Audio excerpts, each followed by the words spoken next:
Et il est grand temps d'accueillir la prochaine invitée de cette soirée. Elle s'appelle Diane et elle va nous présenter 1001 lys. Bonsoir Diane. Bonsoir. On est ravis de vous avoir avec nous sur Variance FM, c'est un plaisir. Écoutez, c'est un plaisir partagé. J'ai plein de questions à vous poser sur votre travail. Vous allez nous proposer ce soir des collections d'ombre et de lumière. Alors c'est un petit peu mystérieux comme ça, mais on va évidemment découvrir ce qui se cache derrière dans quelques instants.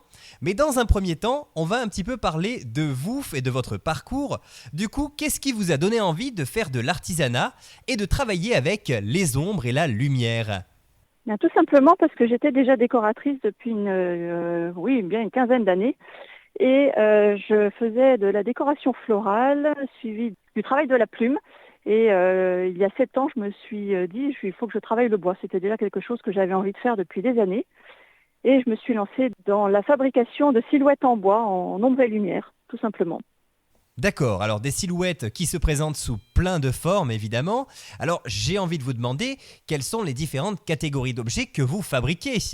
Alors, j'ai beaucoup de catégories. Et puis, je pense que je vais bientôt en avoir d'autres. J'ai commencé par les photophores, j'ai fait des porte-manteaux, des porte-clés, je fais aussi des lampes. Je peux faire aussi des trophées quand on me demande pour les concours de faire des trophées. Je fais des mobiles pour les enfants, des cadres, et j'en oublie encore certainement d'autres. C'est assez varié. J'ai fait aussi effectivement des boucles d'oreilles, des miroirs, tout ça en décoration intérieure. Ah oui, effectivement, donc il y en a vraiment pour tous les goûts, hein.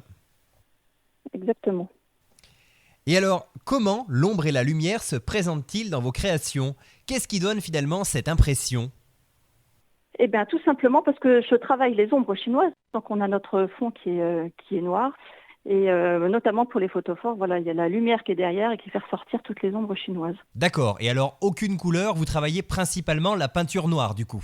Je travaille aussi en effet lasuré sur les sous-verts avec de la lasure en faisant une imitation en cuir. Et je peux aussi travailler dans les tons de gris aussi. Mais c'est principalement... ce qui marche en tout cas, c'est principalement le noir. Et alors quel type de matière utilisez-vous pour donner vie à vos créations ? Quel type de bois utilisez-vous finalement ? Alors j'utilise le médium qui est en 3 mm. Le médium, ce sont des copeaux de bois qui sont recollés les uns aux autres ensemble.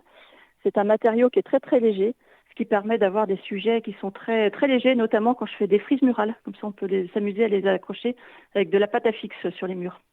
D'accord, oui, c'est un matériau qui est facile à travailler et facile ensuite à utiliser pour la décoration chez soi. Exactement.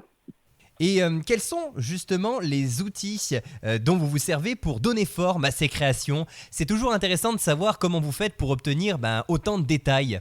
Alors les outils, c'est tout d'abord un travail de graphiste, parce que je refais mes dessins. Donc les gens peuvent me donner des photos ou même des idées. Je fais mon dessin sur l'ordinateur et après j'utilise un laser. C'est le laser qui va découper très minutieusement toutes les formes et avec une précision assez incroyable. Donc c'est assez intéressant quand on me demande de refaire, par exemple, je sais pas, on pourrait imaginer quelqu'un qui me demande de faire un cavalier qui saute. Et voilà, donc on arrive vraiment à retrouver les traits du cheval et les traits de la personne de la cavalière. Donc un outil très intéressant pour la finesse. Une fois ma silhouette découpée, voilà, il faut que je la ponce et puis après, voilà, c'est un travail de peinture. Alors, lorsque vous créez quelque chose, est-ce que vous obtenez toujours le résultat escompté ou est-ce qu'il y a parfois des surprises, qu'elles soient plutôt bonnes ou mauvaises ?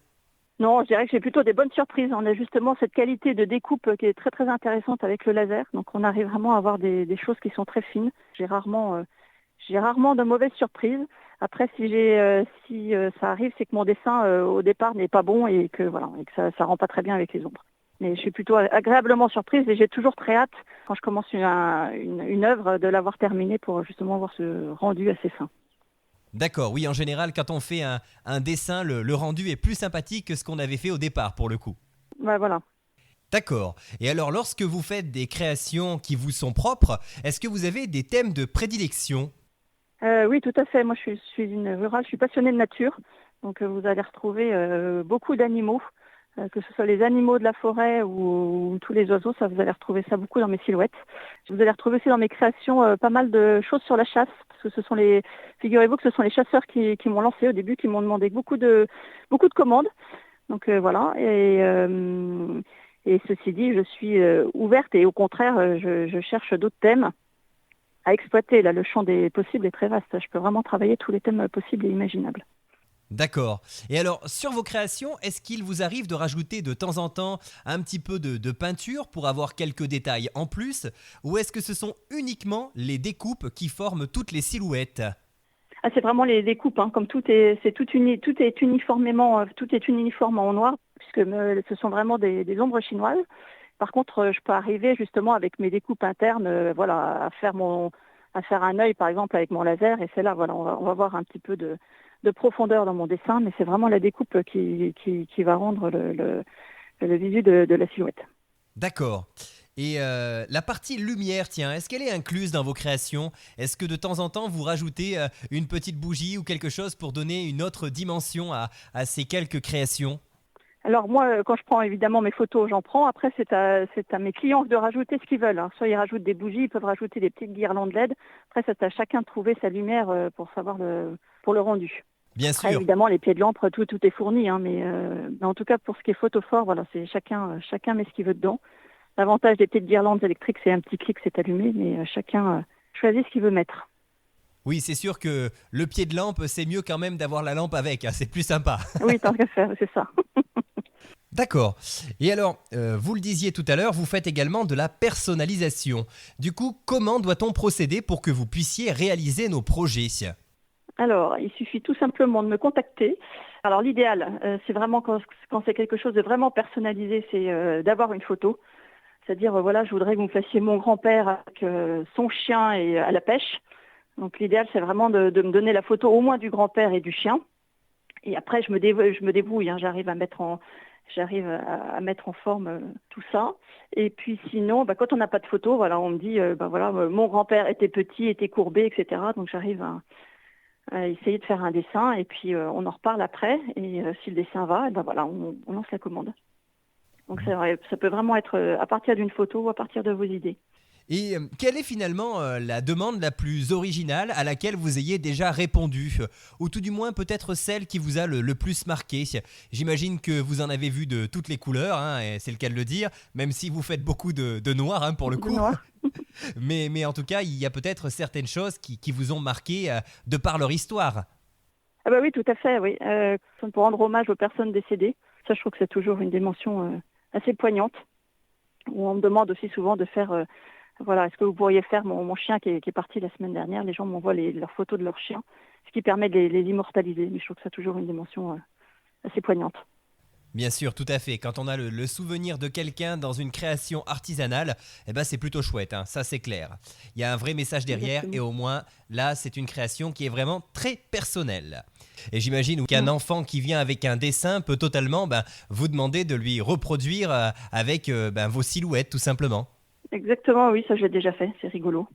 Et puis dans l'univers de l'enfance, je fais aussi des mobiles. Donc, les personnes peuvent me dire, un des derniers mobiles que j'avais fait, il fallait faire la maman. Donc j'avais la silhouette de la maman, du papa qui joue au rugby. Et ils avaient des passions différentes, donc j'avais le chien de la famille, etc. Et ça, j'avais vraiment réussi à le personnaliser avec six silhouettes dans le mobile. Et est-ce qu'il vous est déjà arrivé de travailler également pour des professionnels?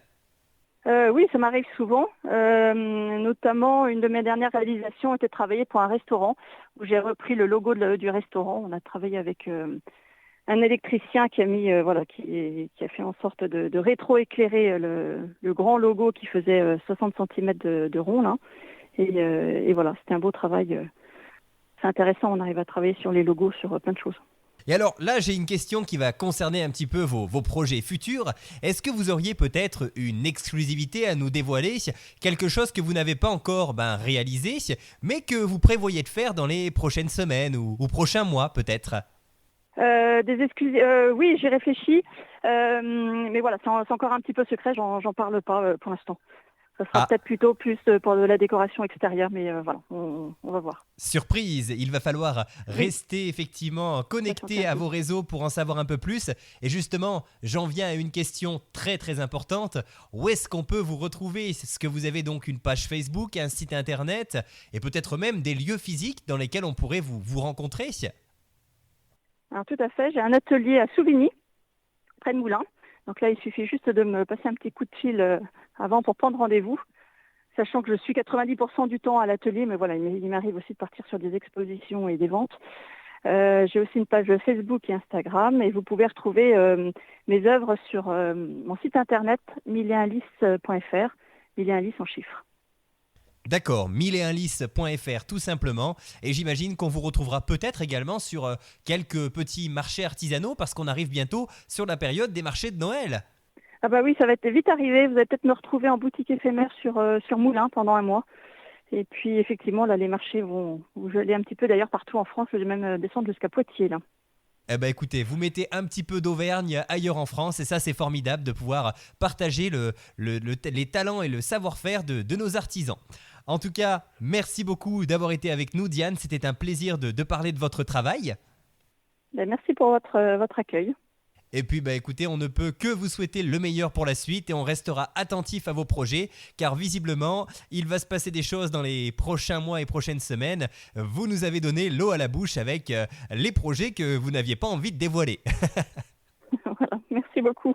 Merci à vous, on vous souhaite plein de belles choses et on continue avec un petit peu de musique sur l'antenne et on se retrouve évidemment d'ici quelques instants pour la suite des interviews de cette soirée.